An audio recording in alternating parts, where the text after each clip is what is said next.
మిర్యాలగూడలో ఆక్రమణల తొలగింపు పేరిట మున్సిపల్ అధికారులు అతి ఉత్సాహం ప్రదర్శించారు. స్థానిక 36వ వార్డు సుందర్ నగర్లో నాలా పక్కన 10 ఏళ్లుగా సిమెంట్ ఇటుకలతో నిరుపేద కుటుంబం నిర్మించుకున్న ఇంటిని అక్రమ కట్టడంగా కూల్చేశారు అధికారులు. ముందస్తుగా ఎలాంటి నోటీసులు ఇవ్వకుండా, కనీసం సామాగ్రి తీసుకునే అవకాశం కూడా ఇవ్వకుండా కూల్చివేయడంతో సర్వత్రా నిరసన వ్యక్తమవుతోంది. దీనిపై మున్సిపల్ చైర్మన్ తిరునగర్ భార్గవ్ అధికారులపై ఆగ్రహం వ్యక్తం చేశారు. కష్టపడి కట్టుకున్న ఇంటిని అధికారులు కూల్చేశారని, తమ వంట పాత్రలు, బట్టలు, సామాగ్రి మొత్తం మట్టిపాలయ్యాయని రంగయ్య ఆవేదన వ్యక్తం చేస్తాడు. ఇట్లాంటి ఇల్లు ఇంకా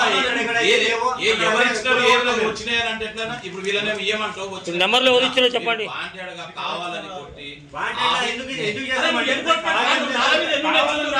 నేను చూపిస్తారా? నువ్వు నాల మీదకి వచ్చి మాట్లాడు.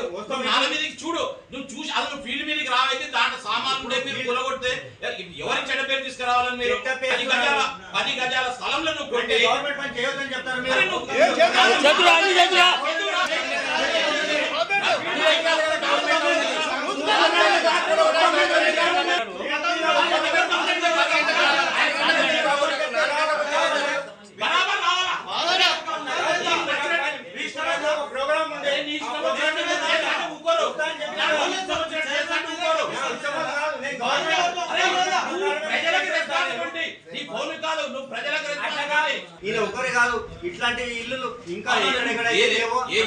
నాది ఒకటే రూము, కాలనీ 36 వాడికి లాస్ట్ అది ఒకటే రూమ్. అది ఒకటే రూమ్కి ఉన్నది.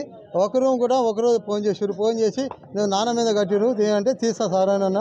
నేను ఆలీలో పని చేసుకుని కూలి చేసేటోని, పని చేసుకుని బతికేటోని, పొద్దులేసి కూలి పట్టినోని. ఎందుకంటే చేసినాక సరే సార్ మాట్లాడతాను, నేను వచ్చి కాలేజీకి వచ్చి మాట్లాడతాను సార్ అని చెప్పిన. మాట్లాడదంటే నేను పని పోయి 4 అప్పుడు చూసి, ఎవరైనప్పుడు చూసి దౌర్జన్యంగా వచ్చి ఇల్లు కూలగొట్టి పెట్టారు సార్. అది మొత్తం కూలగొట్టి అట్లా నిర్మాణం, ఉప్పు మిరకాయ అన్నీ పోయినాయి సార్. ఏం లేవు సార్, మంచాలు గింజాలు అన్నీ ఇరిగిపోయినాయి. స్టవ్ గీవు అంతా ఇదైపోయింది, మొత్తం గాలి అయిపోయింది సార్. మొత్తం కుప్ప చేసి పెట్టారు సార్. మొత్తం నా అన్నీ ఆగమాగం చేసి పెట్టారు. పట్టా ఉంది సార్, పట్టా భూమి సార్, పట్టా భూమి సార్. అది నాకు కూలీగా ఒక రూమ్ వేసుకునేదానికి జాగం ఉంది కానీ చేతగాక 3 పిల్లలు పెళ్లి చేసుకొని ఆగమైపోయి. నేను ఎందుకంటే నేను ఒక పట్టా భూమిని ఒక రూమ్ వేసుకున్నా, ఒక రూమ్లో ఉంటున్నా. గిన్నెల చెమ్ములో ఎన్ని బయటనే ఉన్నాయి. రాత్రి నుంచి వానల్లో ఉన్నా. ఇక కాగితాలు చూడండి, పట్టా కాగితం ఇదండి, మీరు చూసుకోండి. నా జాగా ఉన్నది. ఒక రూమ్ నిమ్మలంగా కట్టుకుందామని ఏదో ఒక రూమ్ వేసుకొని పైన కట్టుకొని తర్వాత చూసుకుందాం నేను ఉన్నాను సార్. నీకు పని పోయిన చూసి కూలగొట్టింది సార్.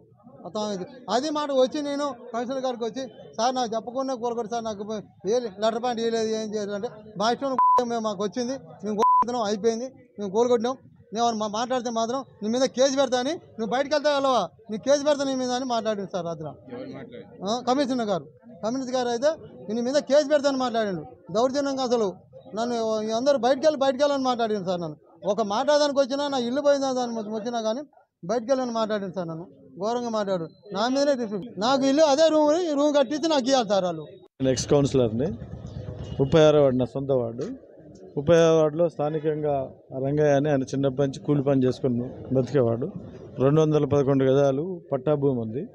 15 ఏళ్ల క్రితం అతను ఒక చిన్న రూమ్ వేసుకొని జీవనం కొనసాగిస్తూ ఉన్నారు. మరి దాంట్లో కమిషనర్ గారు ఏదైతే మిర్యాలగూడ మున్సిపల్ కమిషనర్ ఈ ప్రభుత్వాన్ని బదనాం చేస్తుండో, ఏదైతే రేవంత్ రెడ్డి ప్రభుత్వం ఉందో పేదలకు ఇందిరమ్మ ఇల్లు ఇచ్చి 5 లక్షల రూపాయలు ఇచ్చి ఇల్లు కట్టాలని చూస్తే, ఇక్కడ కమిషనర్ పేదవాళ్ళ మీద దౌర్జన్యం, దాదాగిరి చేసే విధంగా నడుస్తూ ఉంది కమిషనర్ గారిది.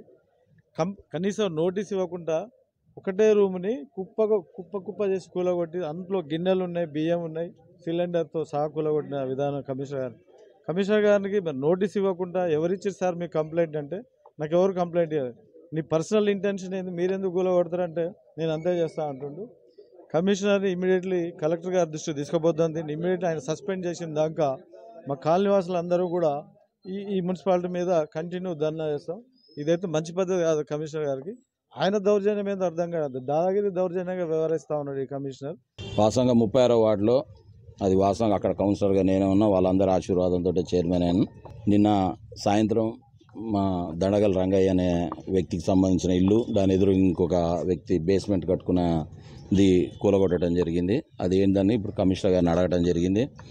ఆయన ఏమంటుండంటే నాలా మీద ఉంది కాబట్టి కట్టినామంటున్నాను. వాస్తవం కూడా అన్ని ప్రాంతాలు విజిట్ చేసి ఇది చాలా అన్యాయమైనది. ఇది ఎప్పుడో 12 సంవత్సరాల క్రితం కట్టిన రూము. దానికి ఇప్పుడు కమిషనర్ గారు కూడా ఒక అర్ధ గంటలో వచ్చి విజిట్ చేస్తున్నాడు. వచ్చి రంగయ్య గారికి ఎటువంటి నష్టం జరగకుండా ఏం చేయాలన్నది ఇప్పుడు అంతే. గౌరవ ఎమ్మెల్యే గారి దగ్గర కూడా ఆయనతో కూడా మాట్లాడి ఇట్లా ఊర్లో ఉన్న పరిస్థితి అంతా చెప్పి వారి సలహా కూడా తీసుకొని కమిషనర్ గారితో మాట్లాడి రంగయ్యకి